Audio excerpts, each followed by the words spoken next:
I've always had a passion for exploring abandoned places, and when I heard about Bodie, California, a ghost town frozen in time, I knew I had to check it out.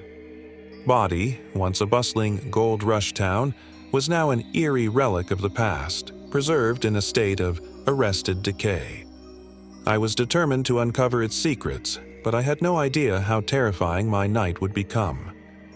I arrived in Bodie on a crisp autumn afternoon. The town looked exactly as I had imagined, a haunting snapshot from the late 1800s with dilapidated buildings and overgrown weeds.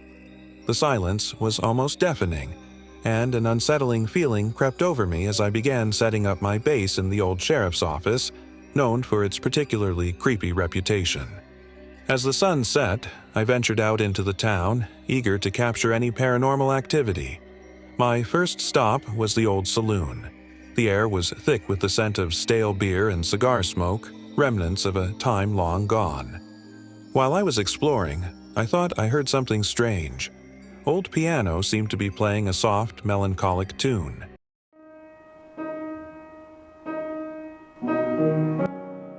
I knew the piano hadn't been touched in decades, so I dismissed it as the wind playing tricks on me. But the sense of unease only grew stronger. Determined to experience the ghostly reputation of Bodie firsthand, I decided to spend the night. I set up my camera and recording equipment in the saloon and started documenting everything around me. The atmosphere grew increasingly tense as night fell, with shadows flickering ominously on the walls. Around midnight, I heard a loud bang coming from the direction of the old hotel. My curiosity got the better of me, and I grabbed my flashlight to investigate. The night was eerily quiet, with only the crunch of gravel beneath my feet and the occasional rustle of leaves. When I reached the old hotel in Bodie, a notable change in the atmosphere immediately struck me. The temperature seemed to plummet suddenly, and the air grew heavy and oppressive, as if the building itself were exhaling a chill from its dark past. The hotel stood in severe disrepair, with its broken windows resembling hollow eyes and the sagging roof like a weary brow. The moonlight cast long, eerie shadows across the crumbling facade, enhancing the building's decrepit appearance. I cautiously entered the hotel, my footsteps echoing ominously through the silence. The interior was just as neglected as the exterior, with layers of dust covering every surface and broken furniture strewn about haphazardly. As I made my way through the dimly lit hallway, my flashlight beam cut through the gloom, revealing cobwebs and the remnants of forgotten times.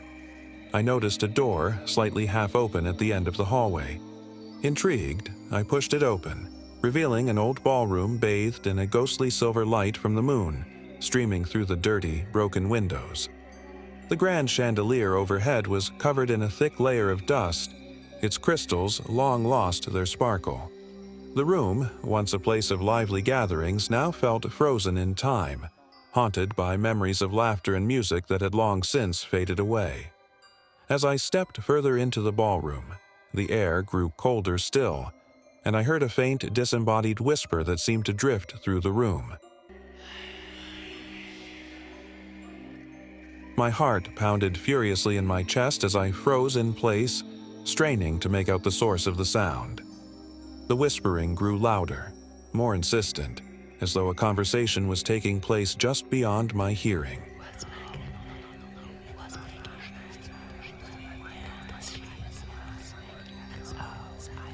A cold breeze, almost icy, brushed against my neck, sending a shiver down my spine. Turning slowly, my eyes fell upon a shadowy figure standing at the far end of the ballroom. The figure was vaguely human but shrouded in darkness, its outline blurred yet distinctly shaped. The sight of it was really terrifying. I was so overcome with fear that I almost blacked out. My vision blurred, my breathing became shallow, and I could feel my legs going weak beneath me. My instincts screamed at me to flee, but my curiosity held me captive. I pulled myself together and raised my camera, hands trembling and trying to capture evidence of this ghost. The shadowy figure began to move closer, its form becoming more defined as if drawn to the light of my camera. The details of its attire became clearer, and I could almost make out the somber expression on its face. It was a wrinkly face of an old lady. Her skin was a ghostly pallor, almost translucent, stretched out over the underlying bone structure. Her cheeks were hollowed, creating deep, cavernous shadows that seemed to swallow any light that dared to touch them. Her eyes were the most haunting feature, empty sockets that glowed with an eerie, otherworldly light. The irises, if they could be called that, were a sickly yellow, and they flickered with a malevolent intelligence that made you feel as though she could see right into your soul. Her gaze was unblinking and unnervingly intense, capable of freezing anyone in their tracks with sheer terror. The nose was thin and sharp, almost like a beak, with flaring nostrils that seemed to snort in disdain or contempt. Her lips were thin, cracked, and pulled back into a perpetual, sinister smile that revealed teeth as jagged and discolored as old bone. This grimace was both mocking and chilling, as if she took pleasure in the fear she inspired. Her hair was a tangled mess of white and gray strands that fell in disarray around her face, giving her a wild, untamed look. It seemed to float around her head like a spectral halo, adding to her ghostly and unsettling presence. The skin around her face had an unnervingly tight texture, stretching over the bone in an unnatural way that emphasized her skeletal structure. The overall effect was one of an entity that was both ancient and malevolent, with every feature designed to invoke fear and dread. Suddenly, as it had appeared, the figure vanished into the air, leaving behind only the oppressive chill that now felt even more pronounced. The temperature in the room returned to normal, but my flashlight flickered and then went out, plunging me into darkness. The silence was deafening, broken only by my panicked breathing and the rapid thudding of my heart. Panic surged through me as I stumbled through the hotel, disoriented and desperate to find my way back. My flashlight remained dead, and the darkness seemed to close in around me. Each step felt like an eternity as I retraced my steps through the labyrinthine halls. Finally, after what seemed like an age, I managed to find my way back to the sheriff's office. Once there, I reviewed the footage with trembling hands. To my astonishment, there is nothing there. All I can see is an empty, dirty, abandoned room. No old lady. No one is there. Am I imagining it? Or this place is driving me crazy? I really need to get out of here, I shouted to myself. After 30 minutes, I was in my hotel room in Bridgeport ready to leave and put as much distance as possible between myself and that place. The experience in Bodie was a chilling reminder of the town's haunted reputation. Though Bodie is officially a ghost town, my encounter made it clear that something from its past still lingers among its empty streets. The adventure turned into a haunting encounter that I will never forget, a night where the boundary between the past and the present, life and death, seemed to dissolve.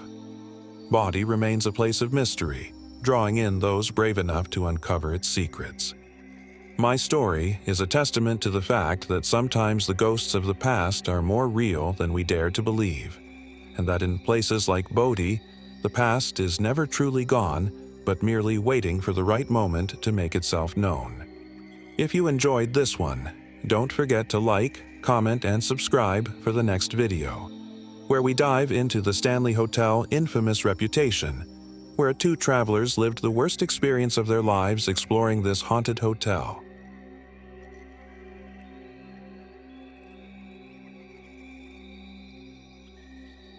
Until then, remember, the creepiest stuff happens after the lights go out.